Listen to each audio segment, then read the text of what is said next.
but I was anxious to talk to you about the Supreme Court today. First, on the birthright citizenship case. A lot of people very concerned that this will throw open the door to hundreds of thousands of more individuals who are exploiting our system here.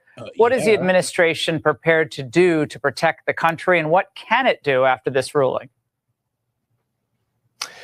Well, one of the things we're going to have to do is just continue to enforce the border, Laura. This was a very disappointing ruling from the Supreme Court. Of course, we respect it, but we also think that it was a major, major mistake. As Justices Alito and Thomas pointed out, one of the things that might invite, Laura, is people to come here quite literally on a vacation, give birth, and then all of a sudden the child and their family have the full benefits of American citizenship. It's just a preposterous rule. Well, really just the child. They haven't really decided on the parents. It's like, that's what I was also saying too. It's like, what does this mean? So pretty much they can have a kid here. Now the kid is anchored to our country, but can the parents anchor, themselves to that kid? And if that's the case, and I'm gonna be real with you, this is going to be a huge immigration loophole that a lot of people are going to abuse. So like, what are we doing here? Hopefully don't go in that direction, but that's where it looks like it's going. And then here's the thing, like, what are we going to do? Start tearing apart families? Because now they're leaving that open. Like, I mean, yeah, we got to get your parents out of here, but the kids legal? Like, I don't know, guys. We're kind of about to run ourselves into some very unsettling situations. And the absurdity of that outcome suggests why the Supreme Court should have went the other way. Now, I know a lot of conservatives, Laura, certainly the people that I'm talking to, that you're talking to, are extremely disappointed in this. I do actually think there's a really big silver lining here, and that's the simple fact that a lot of legal experts expected this case to go the wrong direction by 7-2 or even 8-1.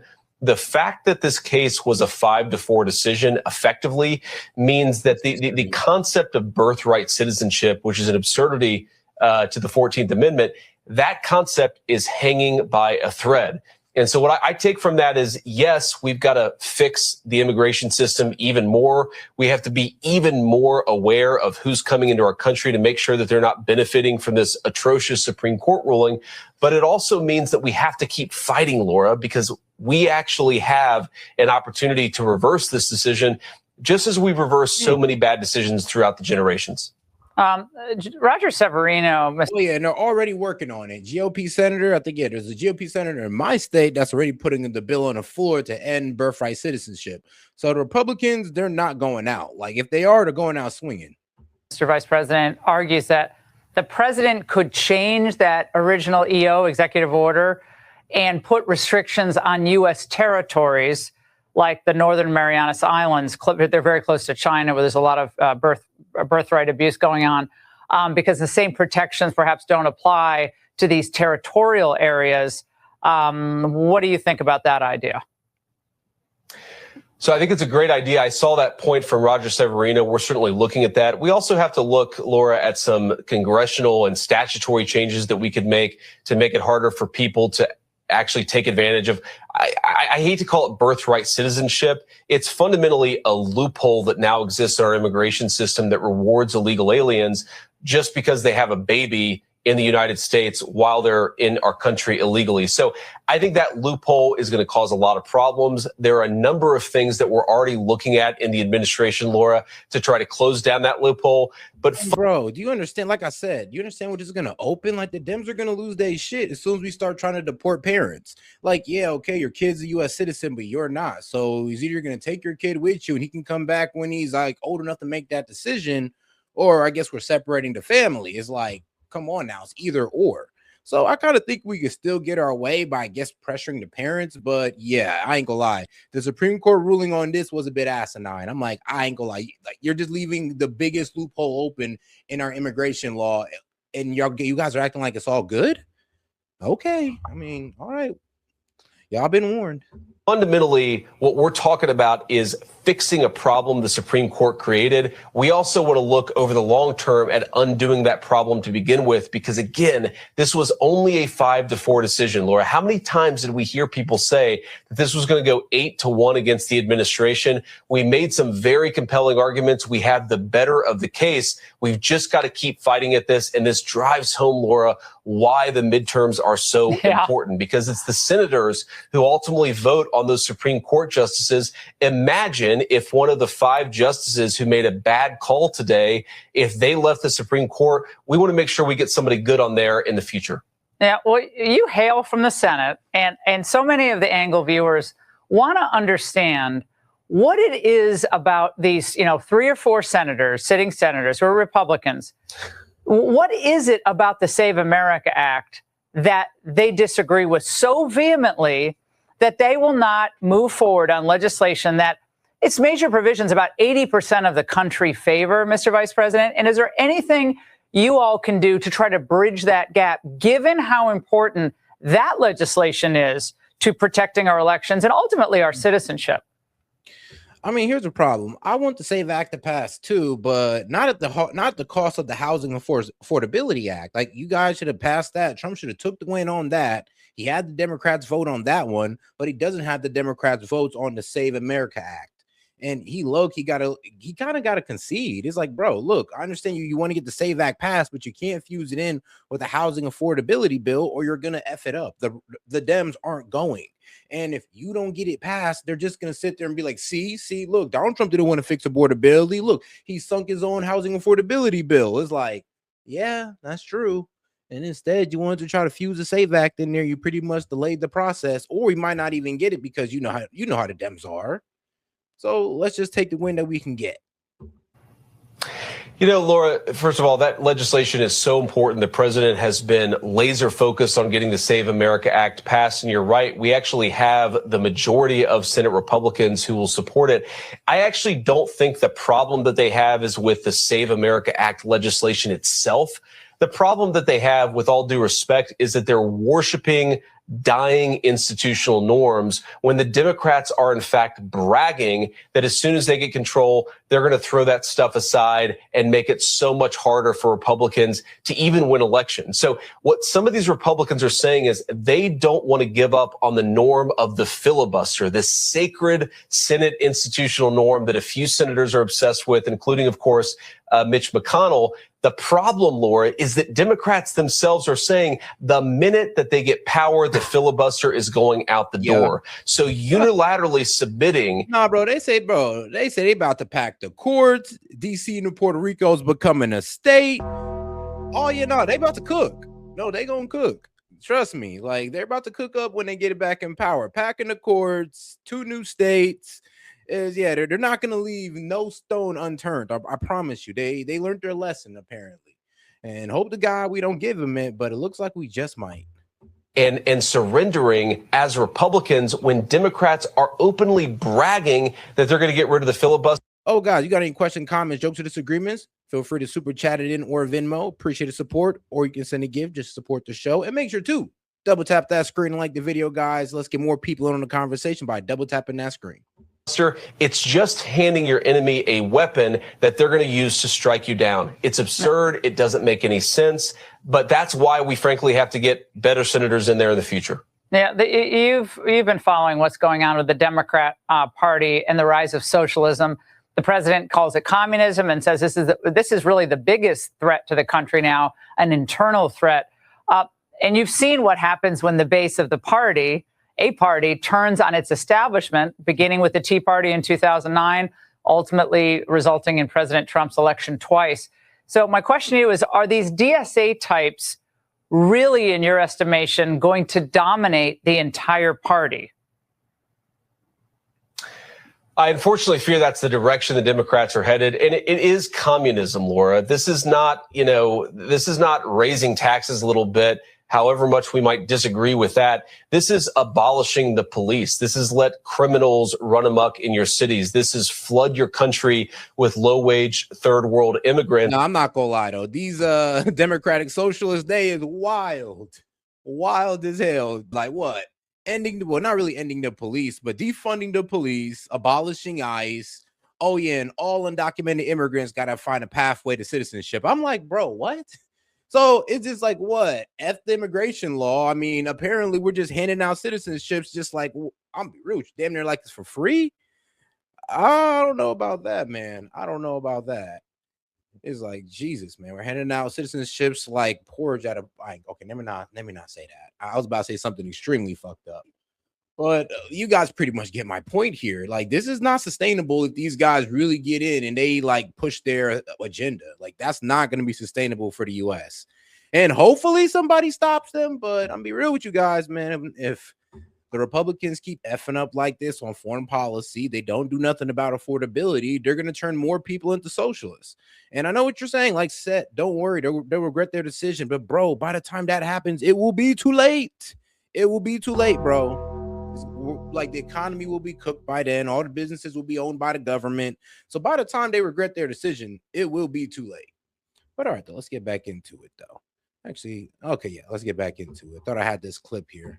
And importantly, it's confiscating wealth, not because we want to make anybody's life better, but purely out of resentment, out of an attack on the people who have that wealth to begin with.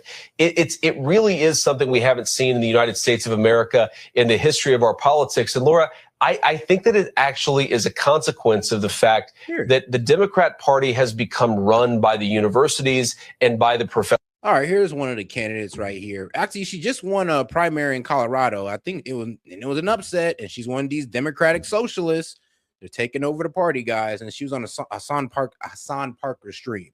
Like, abolishing ICE is just one step, right? Democrats have been in power multiple times over the last few decades and did nothing to address the immigration reform that we actually ICE need. Expenditures, increased spending. Exactly. Yeah. And so I think there has to be an immediate pathway for every single undocumented immigrant that's here in this country today that does not require them to shell out thousands of dollars to go through the process, for it to take decades at a time to be able to get to citizenship. An immediate pathway to citizenship, aka we're just giving out mass amnesty. F it. I mean, you know what? That's actually going to turn, what's so funny though? It's actually going to turn around and bite them in the ass. Because if you actually think about it, the establishment Dems don't want that either. Like, they don't want that. Why? Because the corporations who take advantage of these undocumented immigrants are actually going to have to start paying them a wage. Yes, a decent wage. Why? Because they're American citizens now. So believe it or not, we on the right and the people on the left both don't want that, ironically. But for separate reasons, of course. Citizenship, and then just abolishing ICE is just one step, right? Democrats have been in power multiple times over the last few decades and did nothing to address. But yeah, that's what we're pretty much dealing with. And there's more I could show you, but let's wait till later on in the stream. Let's get back to our guy JD. And make sure to double tap that screen, like the video, guys. And oh yeah, make sure to super chat in if you have anything you want to ask me or anything to add to the show. But all right, though, let's get back to it. Professors. This is not working class union Democrats. This is not socially conservative people who just want a fair shake at life. This is fundamentally a view that the United States is an evil country that must be dismantled from the ground and then built back up. That's communism at its core. And you see more and more momentum in that direction from the Democrat Party. Frankly, Laura, I would love it if Democrats were willing, not that they are going to agree with Republicans all the time, but if they were willing to work with us on lowering housing prices, on lowering gas prices, on actually making the lives of American citizens better, we could have some real bipartisan compromise. I'm real with you. We did. And Trump low-key effed that up. We had some bipartisan compromise with the Housing Affordability Act or bill. So, yeah, I'm be real with you. I can't really say that the Dems fucked up on this one. I can't even say they're acting backwards. Like, they want to tackle affordability. The Republicans want to tackle affordability. We got the votes for this. Let's push it through. And let's not just be bipartisan by trying to add the SAVE Act in there. Like, let's not do that. Or let's not be let's not be partisan and add the SAVE Act in there, because we know the Dems aren't going to go along. We know this. They've already showed us that they won't. They have their disagreements with the SAVE Act, but trust me, they're not allowed to disagree with the housing affordability bill. Why? Because, come on now. They've been running on affordability too. That's the thing they've been dinging Donald Trump on. So imagine if they would sit there and fight this.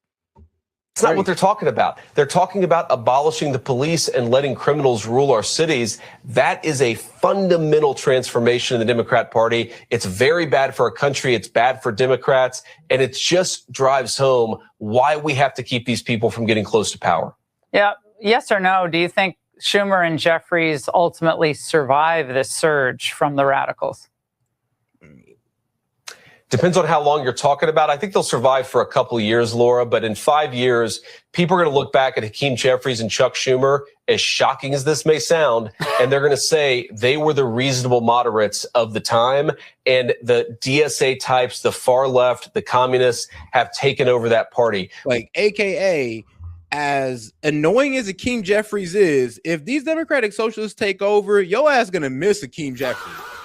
And that's something crazy, because every time, like, bro, like, y'all see me react to Hakeem Jeffries, I can't stop, like, I can't literally listen to a sentence of this man speak without stopping it and calling him a dumbass.